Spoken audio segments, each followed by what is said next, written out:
Está debajo.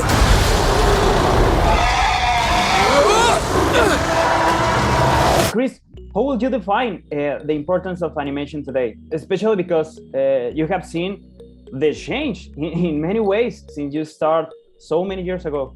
Yeah, I love this topic because when I was a kid, I loved drawing and writing stories, and my mom was always a little concerned about what I would actually do for a living, you know? And she encouraged me to go to study animation in Canada, where I grew up.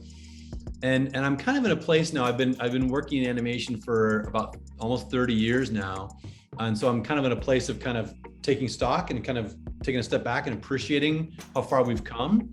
Because when I went to school to study animation, when people thought of animation, they primarily thought of Saturday morning cartoons that were just for kids, you know. And The Little Mermaid had come out, and Aladdin had come out.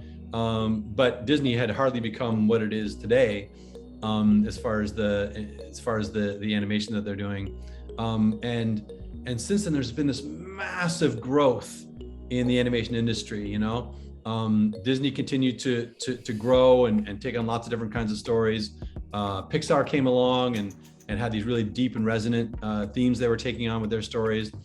People came to appreciate in North America, the Miyazaki films, and on and on and on. And there's just this growing sense of the breadth of what people are taking on, and the sophistication of the stories that people are taking on, and continuing to tear down this idea that animation is a genre. You know, animation is just a way to tell a story, and you can tell many different kinds of stories with animation.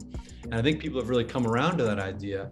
And now that there's great animation in video games, and there's great animation that's in live action films, and everywhere you look is incredible animation. And then you have things like Spider-Verse that have a very different look and feel to them. And Mitchell's versus the Machines came out, and on and on and on. And things like movies like Flea and I Lost My Body was one of my favorite movies that came out that year. And they're all so vastly different from each other, but they're all animation. And so I've been very lucky. I mean, I've worked very hard and in my career, but I've also been very fortunate with my timing, that I got into animation when I did, and it's been an incredible journey. And I've observed so much change over the course of those few decades. And the thing is, with the animation community, they love a challenge, and everyone keeps pushing, and everyone's excited about what everyone else is creating. And they're like, oh, I want to make something as interesting and as unique as that, you know?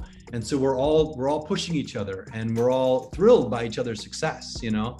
And so it's an amazing industry to be part of at this moment in time. Yeah, and what kind of maturity do you feel that you have now about animation and directing that you put into this film that you didn't have, for example, 10 years ago? When I think about now that we've finished The Sea Beast, now I feel like, oh, now I'm really ready. Yeah. Now I know that much more, and I can't wait to take on the next one, you know? Yeah. So I think it's just like, I think hopefully the specifics of the craft are things you get better at over the course of it, but there are things that you start to appreciate. There's ideas that you appreciate more and more with time. One of them is the importance of collaboration. Yeah. And really hearing other people's point of view, and being ready to accept evolution and change as the story takes shape, not getting too set and stuck with one particular version, because if that's true, then the quality of the movie, the quality of the story will kind of plateau. You have years of development, and so I want to seize every opportunity to make the story better. And so I am always trying to challenge my own assumptions, and I'm trying to invite other people to challenge assumptions about the movie, and saying, how can we make it better? How can we make it better?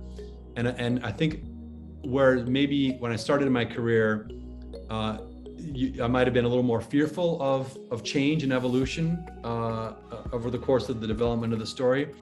I've really come to internalize the idea that if the story is changing, it's changing for a reason, and it almost is always changing for the better.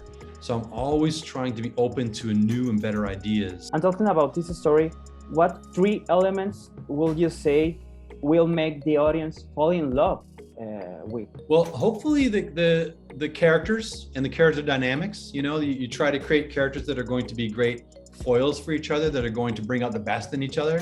Yeah. And I think I'm really proud of the Sarah Sharp character and the Captain Crow character. But of course, the emotional center is between Jacob and Maisie, and I love the dynamic between those characters, and you fall in love with the two of them together on screen, hopefully. So the characters primarily, but I would say also the big action set pieces. I love a good action scene. I love the Road Warrior. I love Fury Road. The Raiders of the Lost Ark. Those set pieces that go really big. I've always loved them. It's just pure cinema, right? And so I found myself in a position to make some really, hopefully, big and spectacular action scenes. Yeah. And probably the biggest I've ever taken on, and so hopefully that as well. And I hope some of the ideas underneath it, some of the themes, will resonate with people. There were ideas in the movie about the cycle of aggression, the cycle of violence, and war that unfortunately have become, I think, more relevant over the course of development of the story. And so I hope people those ideas will resonate with them.